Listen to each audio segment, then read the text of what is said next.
Hello guys, welcome to Techno-Tech YouTube channel. In this video, we'll guide you through the process of replacing the drum unit on a Ricoh IM 2702 printer.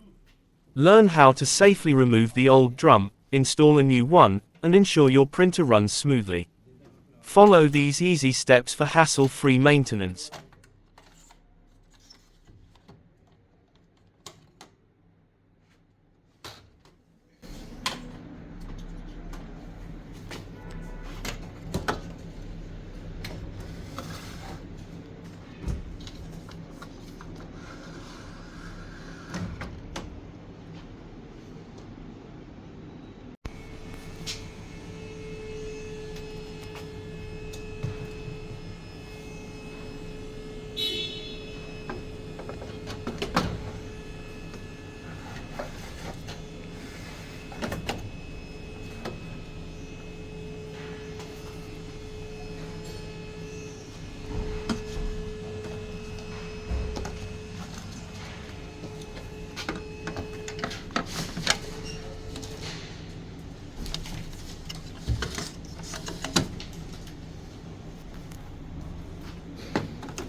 Thanks for watching. If you learn anything in this video, please give a like and subscribe for more videos.